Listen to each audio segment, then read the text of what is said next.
कभी 90 के दशक से शुरू राजनीतिक सफर मोहम्मद शहाबुद्दीन का 1 मई को उनके निधन से जा रुका, लेकिन उनके निधन के बाद से ही जो लगातार नेताओं का आना जाना हो रहा है, उससे एक नए अध्याय की शुरुआत होती नजर आ रही है। जी हां, बिल्कुल सही सुना आपने।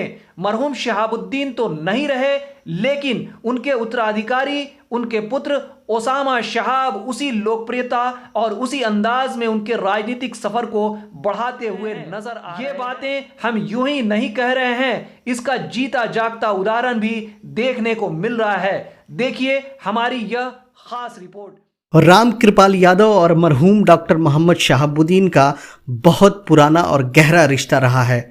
कभी एक साथ पार्टी के लिए काम कर रहे हैं राम कृपाल और डॉक्टर मोहम्मद शहाबुद्दीन के रास्ते भले ही 2 पार्टियों की तरफ चले गए, लेकिन दोनों के रिश्तों में अब भी गहराई बनी हुई है। आप जानते हैं कि इन दिनों मरहूम डॉक्टर मोहम्मद शहाबुद्दीन के बेटे ओसामा शहाब से मिलने वाले नेताओं की लाइन लगी हुई है। ओसामा शहाब की लोकप्रियता दिनों दिन बढ़ती जा रही है।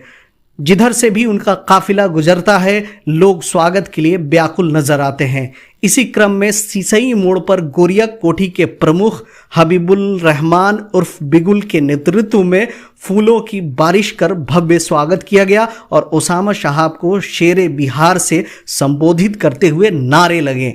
लोगों की दीवानगी का आलम यह रहा कि सेल्फी लेने के लिए नौजवानों की भीड़ इकट्ठा हो गई, मानो ओसामा शहाब नहीं बॉलीवुड सेलिब्रिटी हो।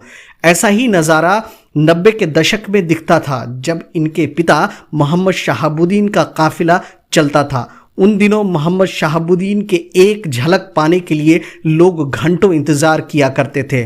तब के दौर में और अब के दौर में अंतर इतना ही है कि उस वक्त मोहम्मद शहाबुद्दीन युवा हुआ करते थे और अब ओसामा शहाब है।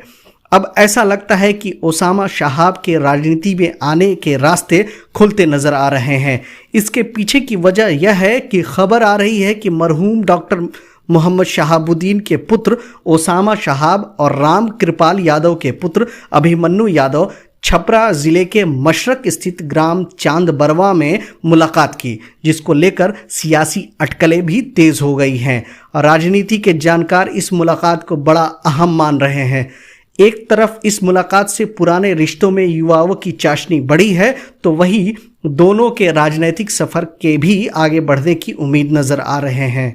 ऐसे में देखना होगा कि राजनीति के जानकारों की बातें कहां तक सच होती हैं और दोनों की मुलाकात सिर्फ एक औपचारिकता ही रहेगी या नए समीकरण की भी गुंजाइश बनती है।